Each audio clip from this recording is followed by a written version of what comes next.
السلام عليكم ورحمة الله وبركاته. أهلا بكم حبايب قلبي معانا في مطبخ بشير الخير. النهاردة بقى نعمل طبق مسقعة وأحلى وصفة طبق مسقعة النهاردة من مطبخ بشير الخير. تنسوش لايك وشير للقناة، بحبكم في الله أحلى متابعين. يلا بينا مع بعض بقى نشوف الوصفة ونشوف الطبق الجميل، طبق المسقعة بتاعنا عملناه ازاي. السلام عليكم ورحمة الله وبركاته. نصلي على النبي. اللهم صل وسلم على سيدنا محمد. معانا هنا بنات فلفل، معانا بدنجان، معانا هنا بصلاية صغيرة، توم، قرن فلفل حامي، معانا هنا الطماطم بتاعتنا. تمام يا بنات كده. يلا بينا بقى على الطريقة بقى نعملها مع بعضنا. انا معانا هنا طاسة، انا حطيت فيها شوية زيت. تمام يا بنات. احط فيها حبة كمان صغيرين. هنزل فيها بالبصلايه.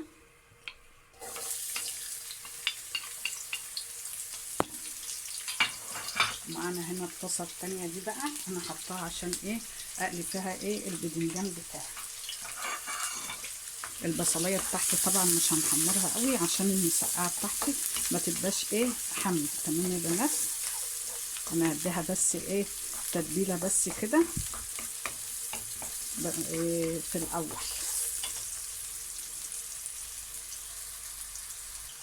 البصله بتاعتي اهي بدات تدبل.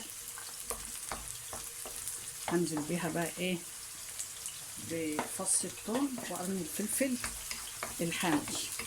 ادوهم بس تشويحه مع بعض كده يا بنات. تمام بالشكل ده.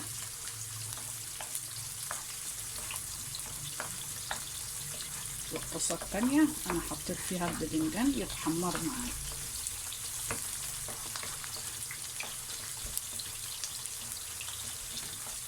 احنا هنتبل بس المكونات بتاعتنا، البصلايه والثوم.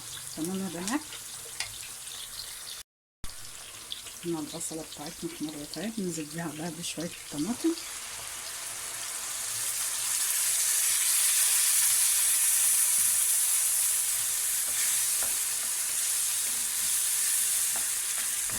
بالشكل ده. ابدا بقى احط بقى الخليط بتاعتي هنا. معانا ملح، شويه ملح كده،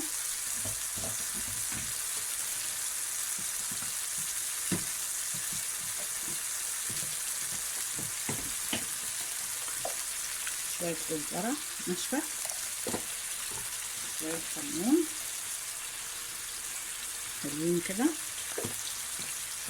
وشعرة فلفل اسمر صغيره خالص.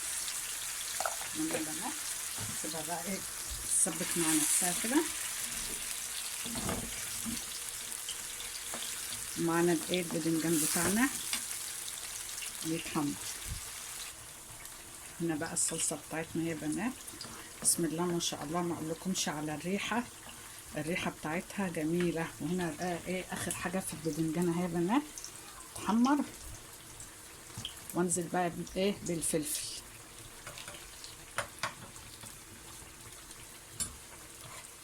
تمام كده يا بنات. مش هتاخد منك اي حاجه، اكله طبق مسقعه بقى. احلى طبق مسقعه تعمليه من غير لحمه، من غير اي حاجه، تطلع معاكي جميله. جربي الطريقه ديت هتطلع معاكي روعه. هنزل بقى هنا بالفلفل.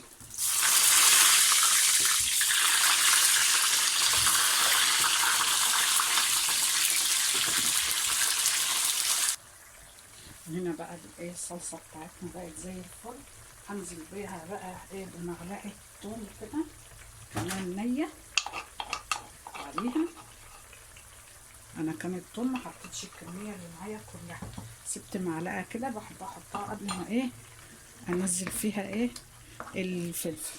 هنا بقى الفلفل والباذنجان بتاعنا خلص. ابدا بقى احطه بقى في الصلصه كله كده واديله غلوه علشان فص الثوم اللي انا حطيته هنا يا بنات تغلي بس غلوه كده مع الصلصه.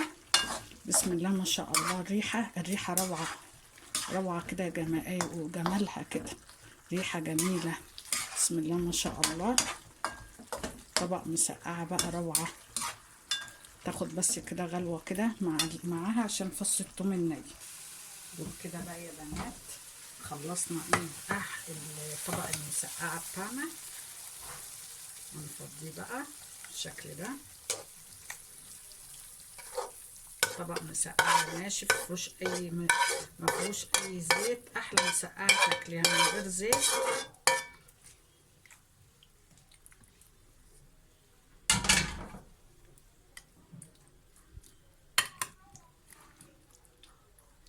مسقعه ناشفه ما فيهاش اي زيت، ناشفه من الزيت.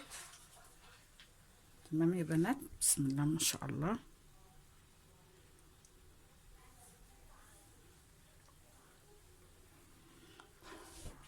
وبكده بقى يا بنات عملنا احلى طبق مسقعه تاكليه في حياتك. يا رب تجربوا الوصفه بالطريقه دي، هتعجبكم باذن الله. واشوفكم في فيديو جديد من مطبخ بشاير الخير. وبكده بقى يا بنات عملنا احلى طبق مسقعه هتاكليه في حياتك. يا ريت تجربوا الطريقه باذن الله هتعجبكم.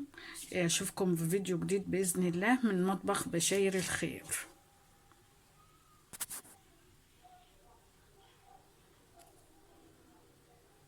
السلام عليكم ورحمة الله وبركاته. نصلي على النبي. اللهم صل وسلم على سيدنا محمد. معانا هنا بنات فلفل، معانا بدنجان، معانا هنا بصلاية صغيرة، توم، قرن فلفل حامي، معانا هنا الطماطم بتاعتنا. تمام يا بنات كده. يلا بينا بقى على الطريقة بقى نعملها مع بعضنا. انا معانا هنا طاسة، انا حطيت فيها شوية زيت. تمام يا بنات. احط فيها حبة كمان صغيرين. هنزل فيها بالبصلايه.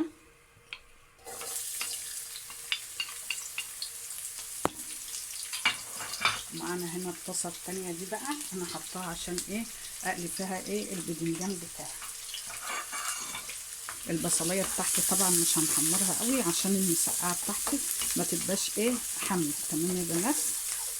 انا هديها بس تتبيله بس كده في الاول.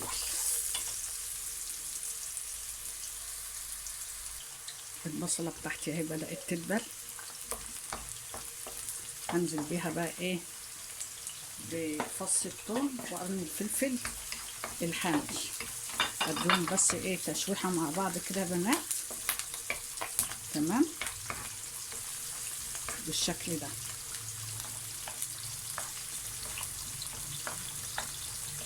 والطاسه التانية انا حطيت فيها الباذنجان يتحمر معايا.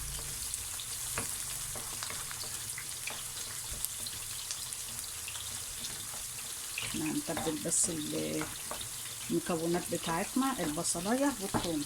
تمام يا بنات.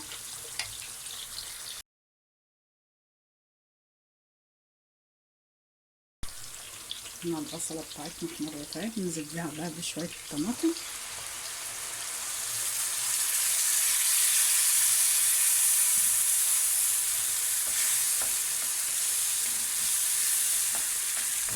بالشكل ده. ابدا بقى احط بقى توابل الخس هنا. معانا ملح، شويه ملح كده،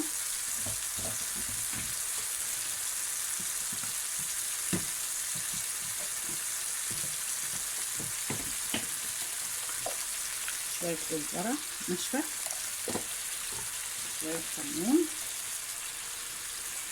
حلوين كده، وشعرة فلفل اسمر صغيره خالص. من البنات كده بقى تسبك مع نفسها كده. معانا الباذنجان بتاعنا يتحمر. هنا بقى الصلصه بتاعتنا يا بنات. بسم الله ما شاء الله، ما اقولكمش على الريحه بتاعتها جميله. وهنا بقى اخر حاجه في الباذنجان اهي يا بنات تحمر. وانزل بقى بالفلفل.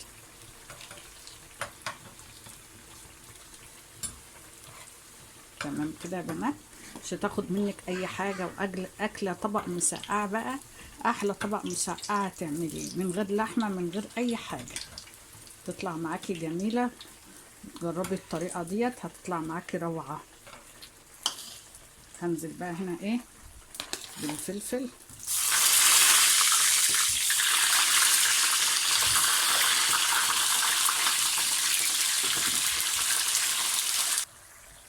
هنا بقى الايه الصلصه بتاعتنا بقت زي الفل. هنزل بيها بقى ايه بمعلقه توم كده كمان نيه عليها. انا كان التوم ما حطيتش الكميه اللي معايا كلها، سبت معلقه كده بحب احطها قبل ما ايه انزل فيها ايه الفلفل. هنا بقى ايه الفلفل والبدنجان بتاعنا خلص. ابدا بقى ايه احطه بقى ايه في الصلصه كله كده واديله غلوه علشان فص الثوم اللي انا حطيته نيه بنات تغلي بس ايه غلوه كده مع الصلصه. بسم الله ما شاء الله. الريحه روعه روعه كده وجمالها كده ريحه جميله. بسم الله ما شاء الله. طبق مسقعه بقى روعه. تاخد بس كده غلوه كده معاها عشان فص الثوم الني. وبكده بقى يا بنات خلصنا ايه الطبق المسقعه بتاعنا. هنفضيه بقى بالشكل ده. طبق مسقعه ناشف ما فيهوش اي زيت. احلى مسقعه تاكليها من غير زيت.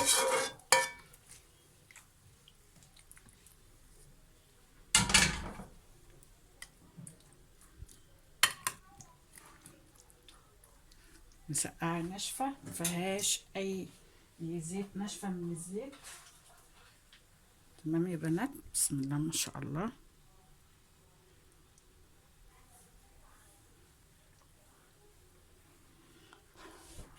وبكده بقى يا بنات عملنا احلى طبق مسقعه تاكليه في حياتك. يا رب تجربوا الوصفه بالطريقه دي هتعجبكم باذن الله. واشوفكم في فيديو جديد من مطبخ بشاير الخير.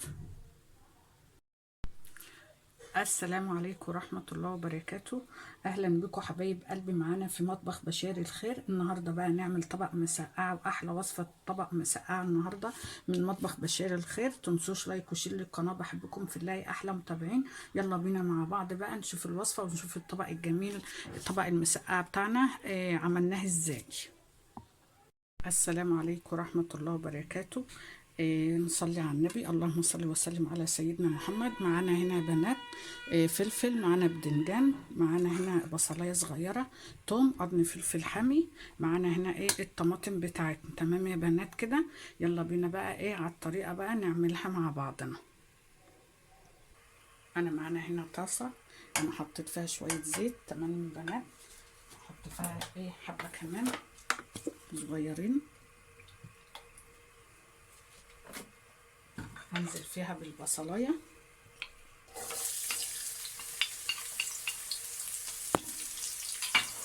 معانا هنا الطاسه التانية دي بقى انا حطاها عشان ايه اقلي فيها ايه البدنجان بتاعي. البصلايه بتاعتي طبعا مش هنحمرها قوي عشان المسقعه بتاعتي ما تبقاش ايه حمر. تمام يا بنات. انا هديها بس ايه تتبيله بس كده إيه في الاول. البصله بتاعتي اهي بدات تدبل. هنزل بيها بقى ايه بفص الثوم وقرن الفلفل الحامي. اديهم بس ايه تشويحه مع بعض كده يا بنات. تمام بالشكل ده.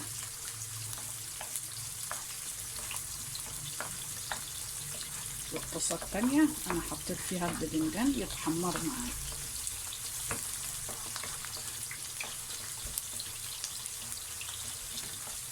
هنتبل بس المكونات بتاعتنا البصلايه والثوم. تمام يا بنات. هنا البصله بتاعتنا احمرت اهي. ننزل بيها بقى بشويه الطماطم.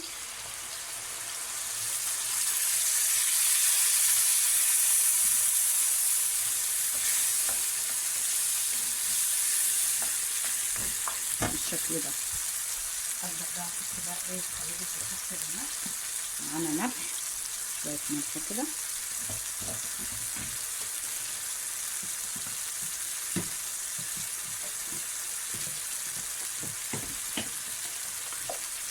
شويه كزبره ناشفه، شويه كمون حلوين كده، وشعرة فلفل اسمر صغيره خالص. من البنات سيبها بقى ايه تسبك مع نفسها كده. معانا الايه الباذنجان بتاعنا بيتحمر. هنا بقى الصلصه بتاعتنا يا بنات، بسم الله ما شاء الله، ما اقولكمش على الريحه، الريحه بتاعتها جميله. وهنا بقى ايه اخر حاجه في الباذنجان اهي يا بنات تحمر. وانزل بقى بايه بالفلفل.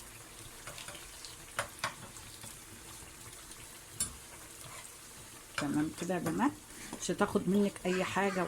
اكله طبق مسقعه بقى، احلى طبق مسقعه تعمليه من غير لحمه من غير اي حاجه، تطلع معاكي جميله. جربي الطريقه ديت هتطلع معاكي روعه. هنزل بقى هنا ايه بالفلفل.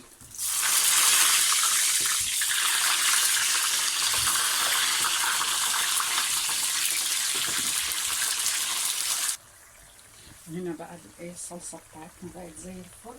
هنزل بيها بقى ايه بمعلقه توم كده كمان نيه عليها. انا كان التوم ما حطيتش الكميه اللي معايا كلها، سبت معلقه كده، بحب احطها قبل ما ايه انزل فيها ايه الفلفل. هنا بقى ايه الفلفل والباذنجان بتاعنا خلص. ابدا بقى ايه احطه بقى ايه في الصلصه كله كده واديله غلوه، علشان فص الثوم اللي انا حطيته هنا يا بنات تغلي بس ايه غلوه كده مع الصلصه. بسم الله ما شاء الله، الريحه روعه روعه كده يا جماعه، وجمالها كده ريحه جميله. بسم الله ما شاء الله، طبق مسقعه بقى روعه. تاخد بس كده غلوه كده معاها عشان فص الثوم الني. وكده بقى يا بنات خلصنا من الطبق المسقعه بتاعنا. هنفضيه بقى بالشكل ده، طبق مسقعه ناشف مفيهوش اي مفيهوش اي زيت. احلى مسقعه تاكليها من غير زيت.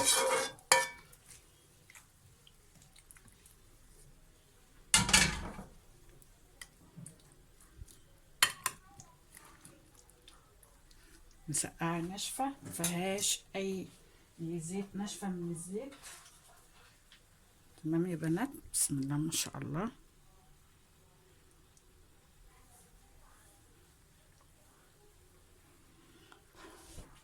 وبكده بقى يا بنات عملنا احلى طبق مسقعه تاكليه في حياتك. يا رب تجربوا الوصفه بالطريقه دي، هتعجبكم باذن الله. واشوفكم في فيديو جديد من مطبخ بشاير الخير.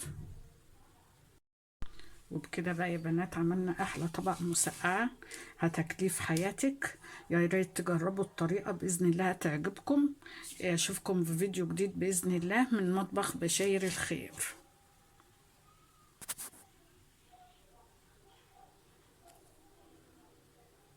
السلام عليكم ورحمة الله وبركاته. نصلي على النبي. اللهم صل وسلم على سيدنا محمد. معانا هنا يا بنات فلفل، معانا بدنجان، معانا هنا بصلايه صغيره، توم، قرن فلفل حامي، معانا هنا ايه الطماطم بتاعتنا. تمام يا بنات كده، يلا بينا بقى ايه على الطريقه بقى نعملها مع بعضنا.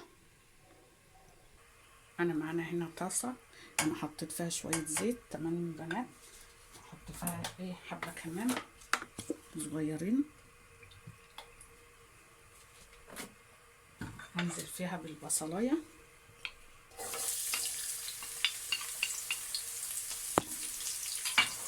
معانا هنا الطاسه التانية دي بقى انا حطاها عشان ايه اقلي فيها ايه الباذنجان بتاعي. البصلايه بتاعتي طبعا مش هنحمرها قوي عشان المسقعه بتاعتي ما تبقاش ايه حاميه. تمام يا بنات، انا هديها بس ايه تتبيله بس كده إيه في الاول.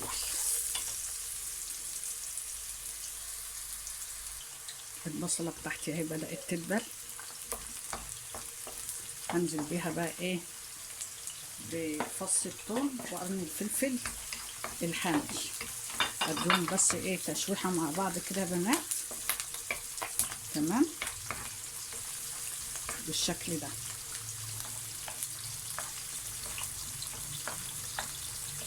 والطاسه التانية انا حطيت فيها الباذنجان يتحمر معايا.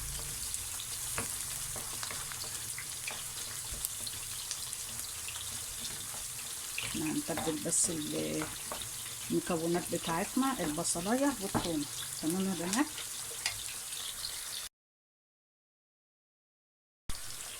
هنا البصلة بتاعتنا احمرت اهي، ننزل بيها بقى بشوية الطماطم.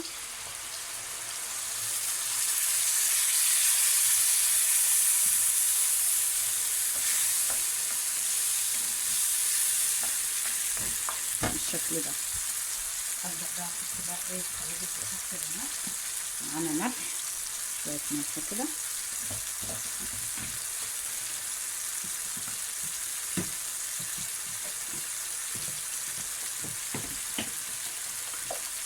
شوية كزبرة ناشفة، شوية كمون حلوين كده، وشعرة فلفل أسمر صغيرة خالص. من البنات سيبها بقى ايه تسبك مع نفسها كده. ومعانا الايه الباذنجان بتاعنا بيتحمر. هنا بقى الصلصة بتاعتنا يا بنات، بسم الله ما شاء الله، ما اقولكمش على الريحة بتاعتها جميلة. وهنا بقى ايه اخر حاجة في الباذنجان اهي يا بنات تحمر. وانزل بقى بايه بالفلفل.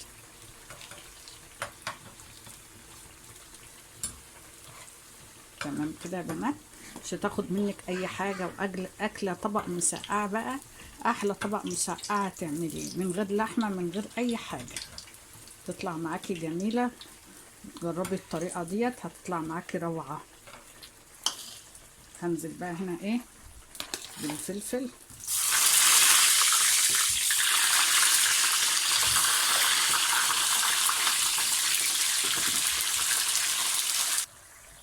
هنا بقى ايه الصلصه بتاعتنا بقت زي الفل. هنزل بيها بقى ايه بمعلقه توم كده كمان نيه عليها. انا كان التوم ما حطيتش الكميه اللي معايا كلها، سبت معلقه كده، بحب احطها قبل ما ايه انزل فيها ايه الفلفل. هنا بقى ايه الفلفل والباذنجان بتاعنا خلص. ابدا بقى ايه احطه بقى ايه في الصلصه كله كده واديله غلوه، علشان فص الثوم اللي انا حطيته هنا يا بنات تغلي بس ايه غلوه كده مع الصلصه. بسم الله ما شاء الله، الريحه روعه روعه كده جماعيه، وجمالها كده ريحه جميله. بسم الله ما شاء الله، طبق مسقعه بقى روعه. تاخد بس كده غلوه كده معاها عشان فص الثوم الني. وبكده بقى يا بنات خلصنا ايه الطبق المسقعه بتاعنا. هنفضيه بقى بالشكل ده،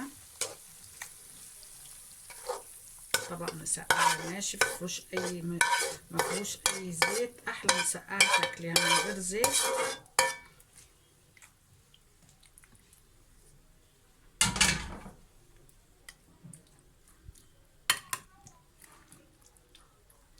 مسقعه ناشفه مفيهاش اي زيت، ناشفه من الزيت. تمام يا بنات، بسم الله ما شاء الله.